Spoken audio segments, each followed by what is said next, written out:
Says Read, and welcome to the channel.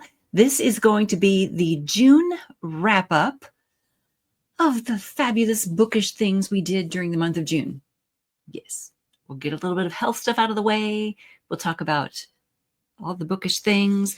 We're going to talk a little bit about channel stuff, channeling things. Maybe we'll start with that. Should we start with that? You guys, I have done a wee little bit of research into a couple of the things that have been just weird here about the channel. I think I've mentioned a couple of times that it's odd that I don't get notified when people tag me over at their channels. Like when Pat at Book Chat with Pat, when she tags me in one of these, in one of the BookTube tag videos, I don't know that she's tagged me. I have to notice it in the information box that she has, right? I have to notice it. And that's fine. I watch her videos, so I just know when I watch one of her videos, I'll just look through the little list of people that she's tagged to see if I'm tagged or not. No big deal. But it does seem odd that BookTube, that YouTube isn't notifying me of these things. So I'm doing a little bit of investigating to see what's up with that. I think I figured it out. What I have to do is turn on all notifications for everyone that I'm subscribed to. That is going to be a little bit overwhelming, and I don't think I'm going to do that. Now, of course, I will do that for like Joe Linsdell, for Pat, for a couple of these channels that I'm watching everything you produce anyway. Might as well be notified every time you do something, and that will also notify me, I think, if you tag me on something. I think that's the way I'm going to have to do it. I believe that's what I've learned so far in my research, and so I'm going to give it a try. We'll see if it works. The other thing I've noticed, I used to have the chapters automatically show up in my videos, like in the video you're looking at right now. At the bottom of this video, if you hovered your mouse, your cursor over it, a timeline would show up at the bottom of the video. Like a timeline would appear, and you would be able to see sort of like little chapter breaks on the screen on this video, and you could scoot to the one you were most interested in watching more of. Like this right now, you could totally skip and you could go straight to talk of the books that I read during the month of June. You could skip right to that. That doesn't happen anymore. So I went and I looked, and yes, I still have the chapters default clicked. It's still on. That should still be happening the way it used to happen. It used to happen. It doesn't anymore. So I'm wondering if there is a disconnect between StreamYard, which I use now for uploading my videos, and YouTube. I wonder if the two aren't communicating nicely together. And I haven't taken the time to investigate that. Now, I do still put timestamps in the longer videos. I mean, if it's a 9 or 10 minute video, I'm probably not putting timestamps in it. I probably just am not taking the time to do that. But if it's a longer video, like a 15-minute or a 20-minute video, I'm going to put some timestamps in there for you guys, and those will be listed in the information box below. So if you're watching a video and you're like, Sandy, you're rambling, I don't want to listen to you ramble, you can go into the information box. There'll be some timestamps, and you can click on the timestamp. They do still, YouTube at least is letting me do that. You know, you can click on it, and it will like jump you to the parts where I'm talking about just books. And I'm not just rambling about why things on the channel aren't working. Okay. Next, and here is where a jump would occur. Next, I want to mention to you guys, I am still a pretty small channel. I'm still pretty small beans. So I am my own sponsor of this channel.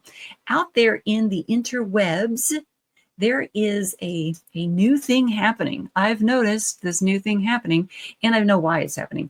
There's a new thing happening where, the big manufacturers of products that used to use influencers to promote and help sell their products are starting to do something a little underhanded. They're taking out the middleman, so to speak. And AI is what's prompting this. There are AI programs. I think one of them is called Elven Speak.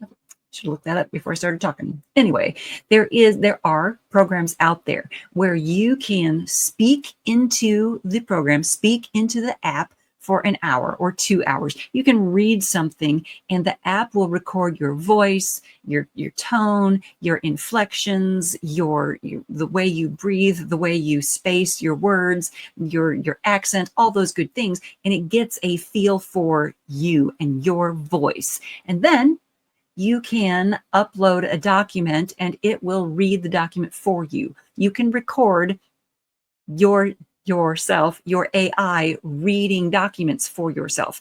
Well, these marketing companies have figured out you can do that without asking permission. You can do that with like celebrities and podcast hosts and people out there on the interwebs by just taking like 2 hours of a Charlie Kirk podcast or 2 hours of an Oprah Winfrey podcast or 2 hours of Mr. Wonderful talking and doing whatever he's doing, right?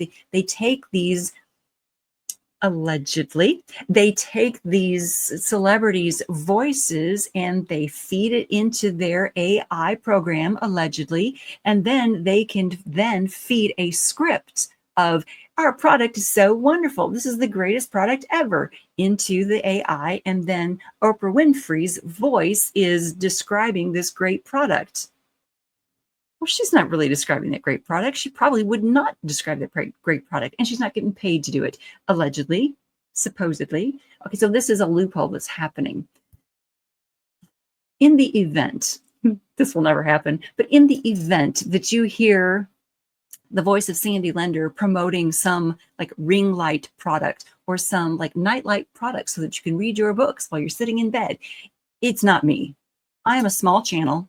No marketing company out there cares about Sandy Lender or wants Sandy Lender to promote their stuff. I have a small channel. There's like 500 or so of you guys out there who subscribe to this channel. I am thankful for you, but marketing people don't care, which is a shame. They should care. Your opinions matter. I think that you guys matter, but they don't, which is silly of them. Anyway, you are not going to hear Sandy Lender promoting ring lights. You're not going to hear Sandy Lender promoting a specific type of book. I'm not getting paid to do any of that. You're not going to hear my voice out there doing that stuff. I am small beans. Why am I telling you this? I'm telling you this because I am a small channel and I don't have any sponsors. No one's paying me to talk about the books that we talk about. All right. I'm talking about these books because I want to talk about them. There are weird, underhanded things, in my estimation, underhanded things taking place in AI circles these days. And it's seeping into the marketing realm. It's seeping into the YouTube influencer realm now. I think YouTube influencers are about to go by the wayside, personally. My prediction, you heard it here first. Okay, so if you would like to support the channel, I do have a merch shop. I'll put a link to that in the drop-down box below where you can get happy little t-shirts. Remember the motto here at Sandy Says Read is you can always find something good in a book. You can get that on a t-shirt. You can get that on a hat. You can get it on a mug, etc. I also welcome you to subscribe to the channel. There's only 500 plus of you guys out there. I am happy that you are here. I am happy that you talk about books with me, but you can welcome your friends to come and subscribe and talk about books with us too. Enough of that. And here's another one of those jumps. Now let's talk about, let's see, what else? Oh yeah, kind of still on that topic. I wrote here, my stuff isn't outsourced. I'm not using generative AI to do my videos or write my books.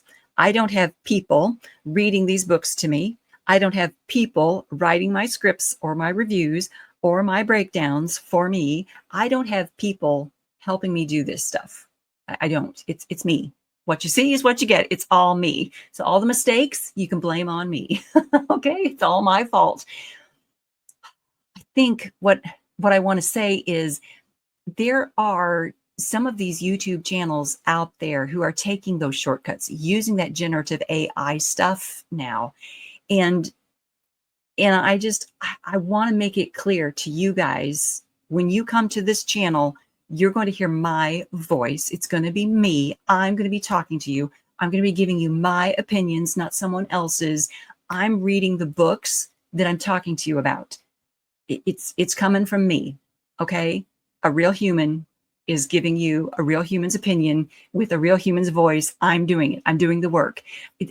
Like right now, I'm filming this on a Saturday evening. It is 6:53 p.m. I'm filming this for you at 6:53 p.m. And, you know, I will edit and do whatever I need to do with this later in the evening, or maybe tomorrow evening, Sunday evening, so that I have it ready sometime next week. I can get this out the door. Okay, it's me. It's me doing it. Yes, some of those AI tools would make it easier, faster, quicker. Boy, I'm nervous about them. And I've mentioned it here on the channel before. I don't want to dumb down and atrophy my brain. I want to keep doing the things that I enjoy doing. Don't necessarily enjoy editing videos, but I want to keep doing the things that will keep my brain active and keep bringing the stuff to you guys.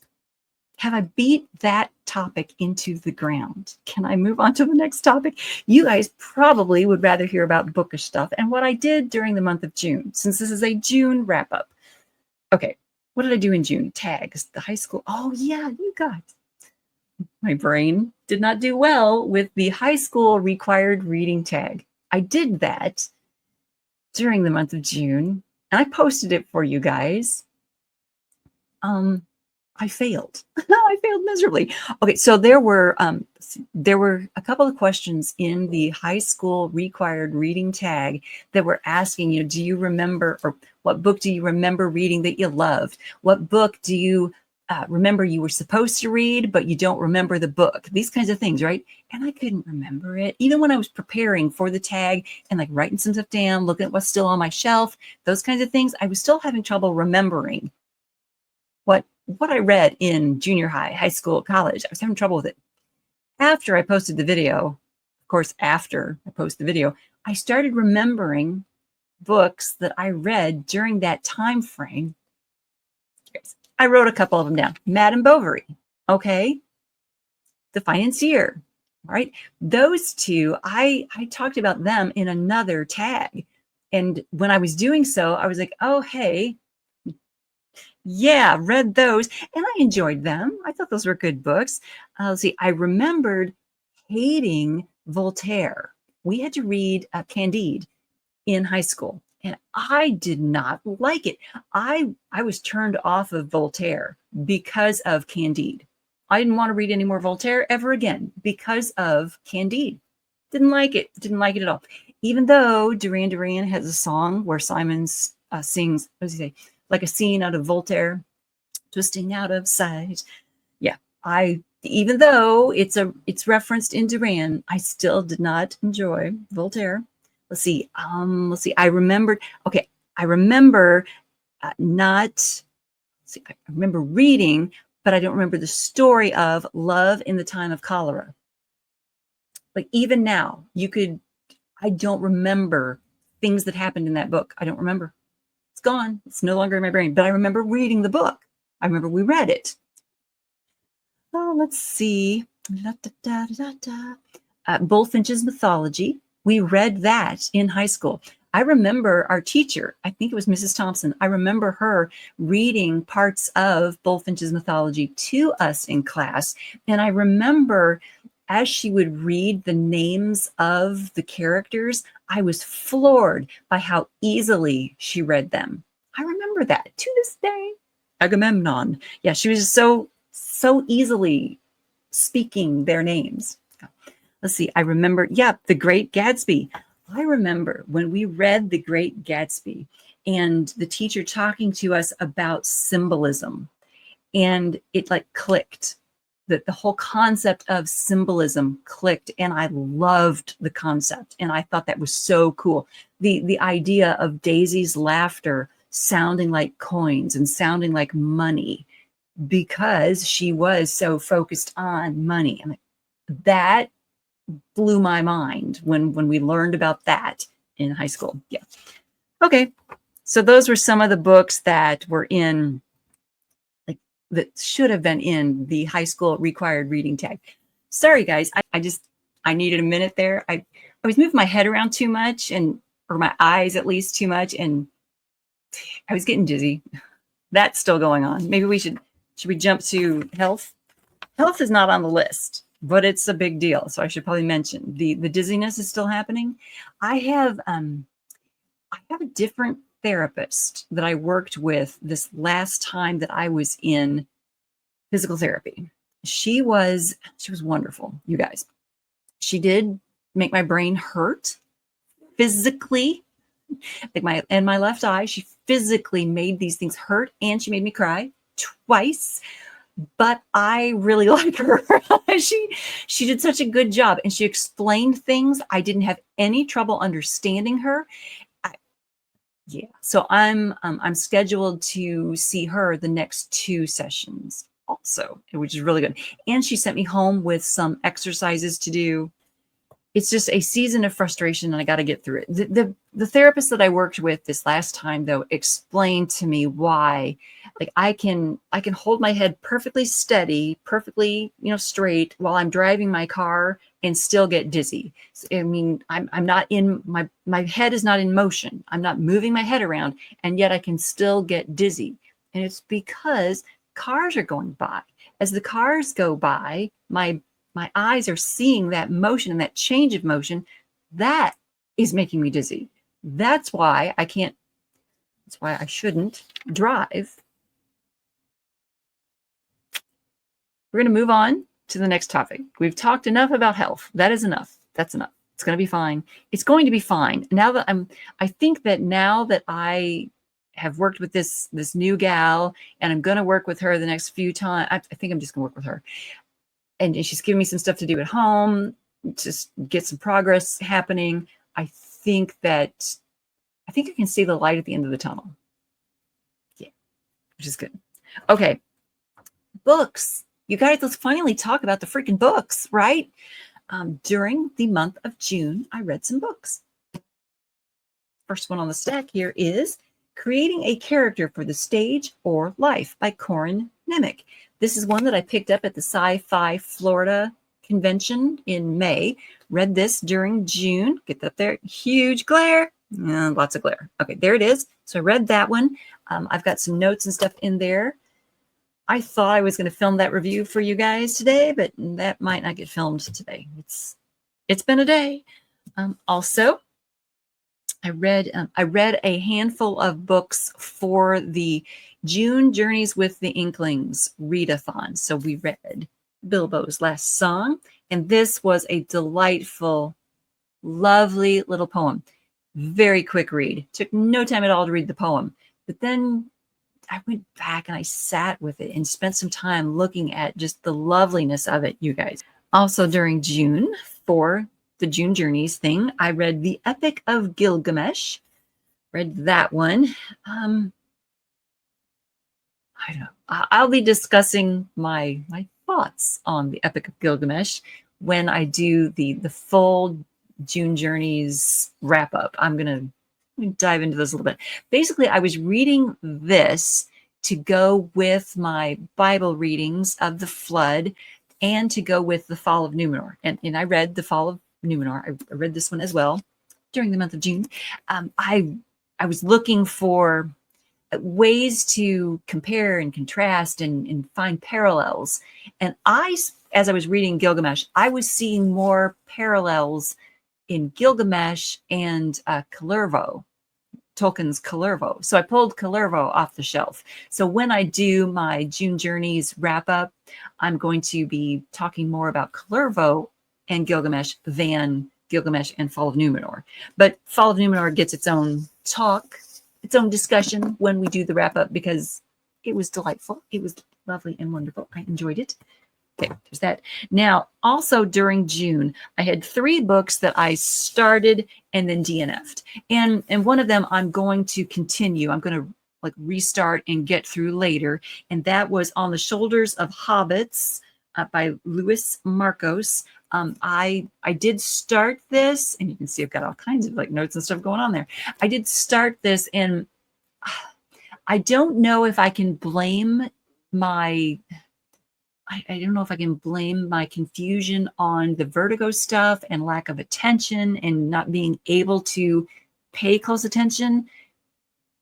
I don't know if I can blame it on that, because I did fine with Gilgamesh. I did fine with The Fall of Numenor. Okay, I did fine with those books, but when I was reading this one, I just kept getting distracted. I wasn't enjoying it. It was odd. And it's a nonfiction book, so it's not like a story, right? I don't know, I need to like get back to it and give it another try. So I don't want to say I DNF'd it, but I set it aside for the moment. Let's say that. Okay. Then I also DNF'd Ellen Raskin's The Mysterious Disappearance of Noel. This is a middle grade, I would say middle grade, a middle grade book. It's like a first chapter book, for a kid to read. I read this when I was a little kid. Okay. And I lost track of this book and this story for many, many years. We've already discussed, I'm 55 now, right? Okay, I lost track of this book for many years. And just a couple years ago, I found it again. I realized, hey, I could put the craziest search words into Google and it will spit out this book for me. And so I did that because all I remembered about this story was there was a kid whose name was Leon, and he changed his name to Noel, and he was lost. That's what I remembered about this story. So that's what I was looking for. And that's the crap I put into Google, and Google found the book for me. So I ordered it off of Amazon or somewhere, and I got this book. And then I was excited that I had it back in my life. And I was like, what? I want to reread it. So I was going to read it during the month of June to bring you guys a young adult book. I don't know. I don't remember being so confused by it when I was a kid. I don't remember hating it when I was a kid, but now that I'm an adult and I was trying to read it as an adult, I was just flustered and frustrated and confused and not interested. And yeah, it's a book for kids, not for adults. And it's written, I don't know how it's written, you guys. The premise is these two families are very poor and they're not able to, was it Thanksgiving dinner? I think it was Thanksgiving dinner. They're not able to have Thanksgiving dinner because they're so poor. And they're like, well, hey, we've got some tomatoes and we've got some potatoes. So let's put together a soup. And so the women from the two families put together a soup. And it is so good that these two families are like, man, we could bottle this and make money off of it. And so they decide they're going to do that. But then they argue over, well, what should we name it? And who should get the money for it? And who should be the owner of it? And blah, blah, blah, blah. And so they're fighting over it before they even start making it. And they decide what they're going to do to make the name of the thing, I don't know. They marry off their kids. They marry their two little kids to each other so that the families are joined, so that the soup can be from the one family. Well, the two kids, they end up, they send the boy to a boarding school. These kids are 7 and 8 years old or something, right? They send the boy to a boarding school and the girl stays with the family soup production company. And then at some point, the parents all die and it's just the girl and the kid that's off at boarding school, Leon, he's of age, and they just say, oh, we're of age. They're already married. They're like, oh, we should meet now. So they get together. And when they get together, he ends up in a boating accident instantly. And then he's gone again. So the whole book is her trying to find him. It's just weird. And when he's in the boating accident, he says something to her, but what's written in the book is blah, blah, blah, blah, blah, blah. So now we have to figure out what he was saying. And so the clues to what he was saying are supposed to help us understand where he went. It's the craziest thing. I DNF'd it. I'm not going to finish it. I think I'm going to donate it to the library. Let some poor child fight with it. That's it. Okay, the other book that I DNF'd. Hold on to your hats. Get ready for this one, you guys. The other book I DNF'd is Silver Elite, allegedly by Danny Francis. Let's see. Let's see. Where is it? DNF Silver at page 260. the end of chapter 27. So page 260 of 512 pages. So I got about halfway through, right? Here's the thing. I remember the main character's name is Wren Darlington, and there's a guy named Cross, and she had an uncle named Jim. There is nothing memorable going on here. And that sounds very awful. You can always find something good in a book. There were a couple things I highlighted in here for us to talk about that were good. Okay, so you can always find something good in a book. And I do think the cover is nice, which is why I ordered it from Book of the Month.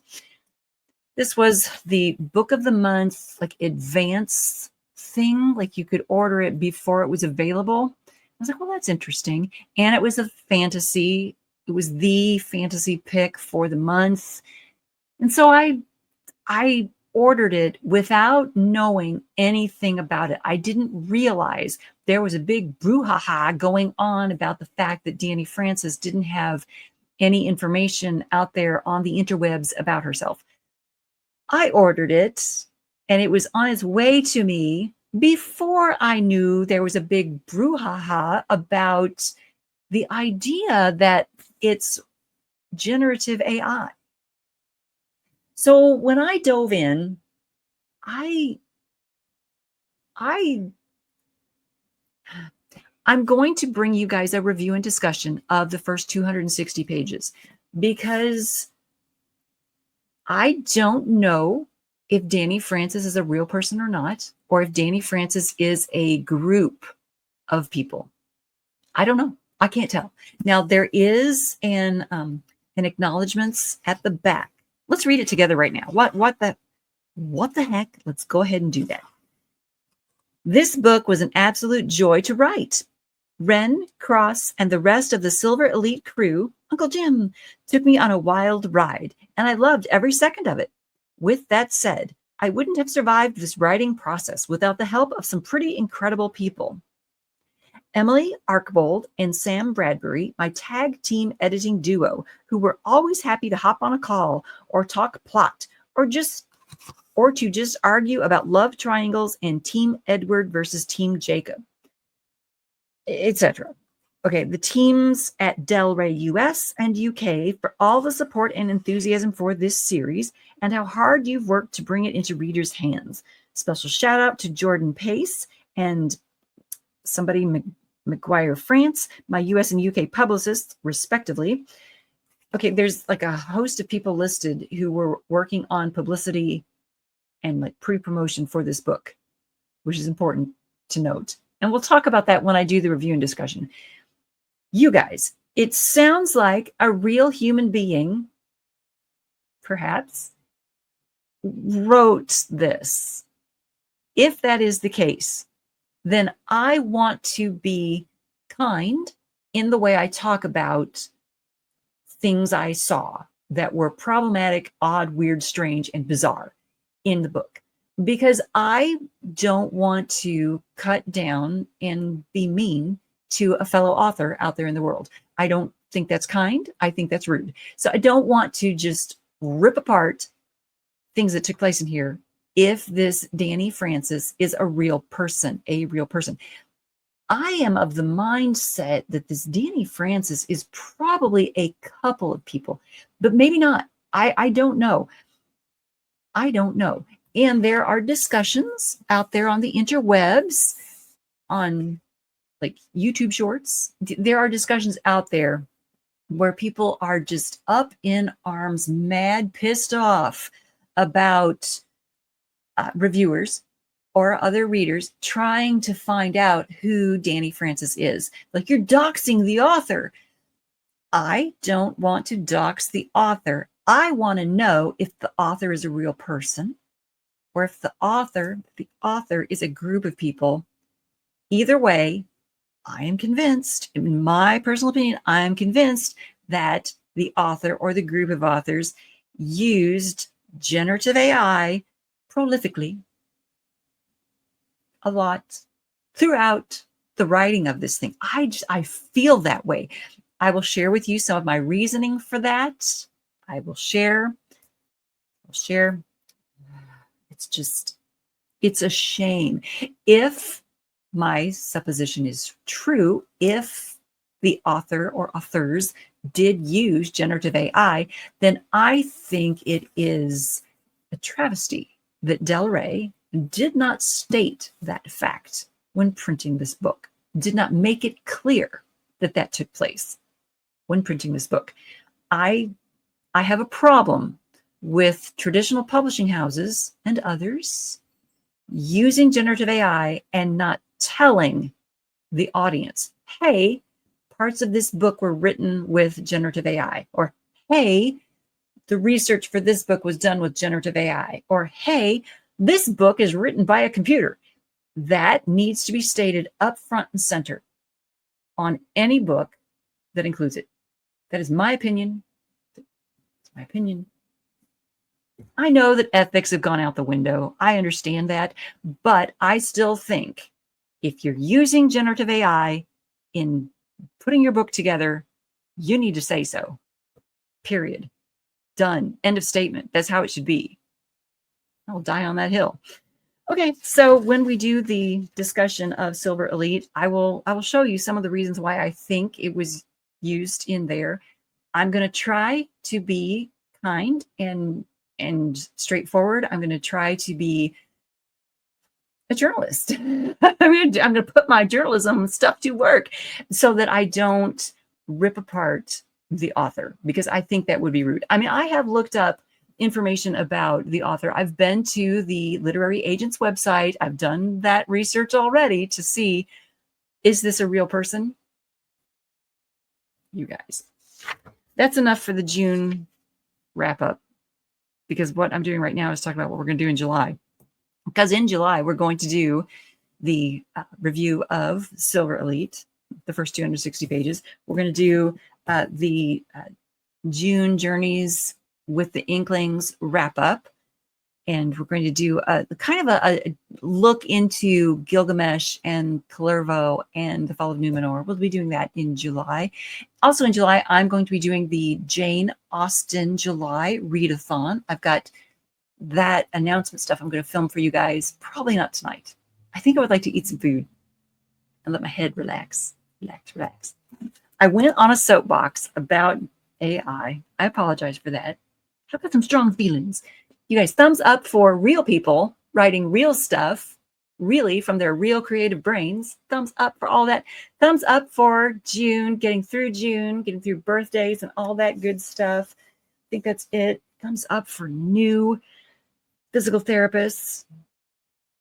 Thank you so much for tuning in.